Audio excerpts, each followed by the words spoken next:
maybe the first thing. So what's unique about the approach from Locomation? There's various companies approaching different aspects of the automating commercial logistics, commercial trucking.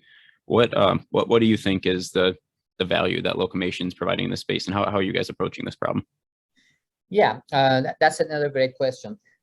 We are actually approaching this problem holistically from a solution perspective. We are not just focusing our attention on building just the autonomous driving component of it, but the entire ecosystem and the integration channels as well. What I mean by that is you can think of our solution as mainly like two large components. We have the on-the-ground autonomous vehicle solution, and we also have the back-end solution that we call the digital transportation system, within which we have our autonomous relay network analysis and freight optimization frameworks as well. So that back-end prepares the existing supply chain for that kind of autonomous vehicle application. Through that data crunch and optimization, we essentially slightly change the existing workflows of our customers to even before deploying the autonomous vehicles, optimize their workflows for maximum asset utilization, minimizing idling times, minimizing the associated inefficiencies and the costs on the driver side, on the fuel side, et cetera, et cetera. And on top of that, then we place our autonomous vehicle solution.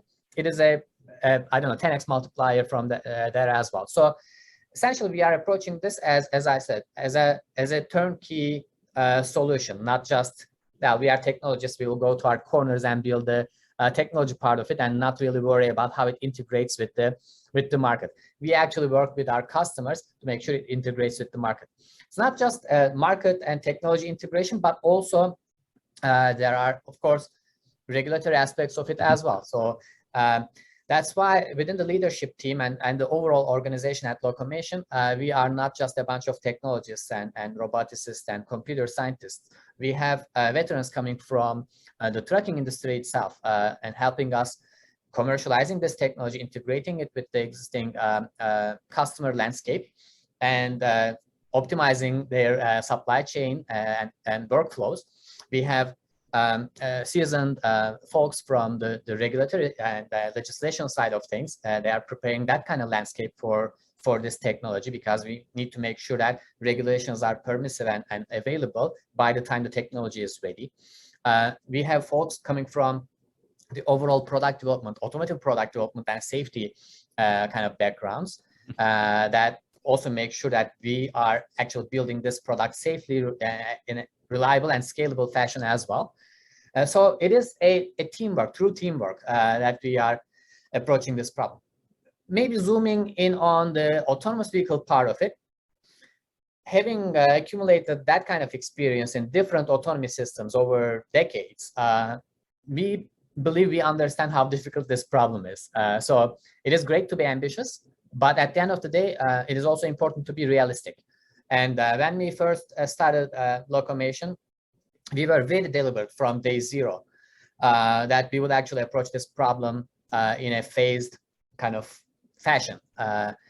Again, we acknowledge the strengths and weaknesses of machines.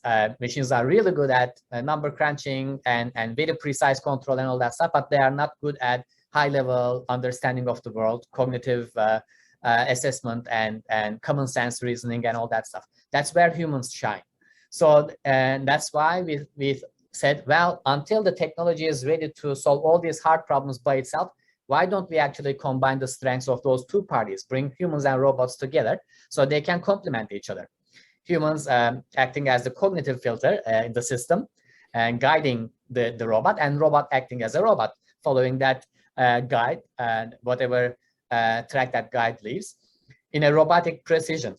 So that's how the human-guided autonomy concept was born. And within the human-guided autonomy concept, we are looking at two different product flavors. The first one is autonomous relay Convoy. It's a two-truck, two-driver system. The trucks are electronically tethered, but also they are both autonomy-capable trucks. The follower truck follows the leader through its own sensing and through that vehicle-to-vehicle communication link. and the driver in that follower truck is able to actually sleep as their cargo keeps moving through that human guidance.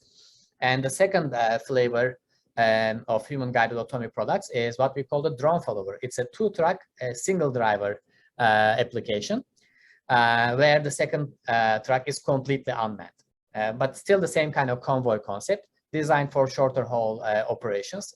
So it does not kind of have the driver swapping capability midway, but otherwise pretty much the same concept. And because we are limiting the capabilities and responsibilities of the follower autonomous vehicle in these human-guided deployments, the technology box that we can draw around it is actually definable by today's available technologies and state-of-the-art engineering. So we don't really need to go and do some scientific breakthrough and kind of bet our company on those kind of non-existing technologies or solutions.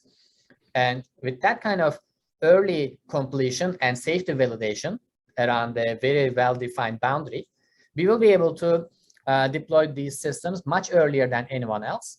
And as a result, we will have massive market penetration and have access to a lot of data. Each of our convoys and each of our trucks within those convoys will be collecting about 1,000 miles worth of data every day. So within 10 days, we will have reached 10 million miles. Within less than a month, we will have reached 20 million miles, which is the amount some of our peers and competitors collected over more than a decade. So that will enable that kind of data and exposure to the real world conditions will enable and inform us in our development and deployment activities for solo driverless operations in our phases 3 and 4, namely hub-to-hub solo driverless and dock-to-dock solo driverless operations.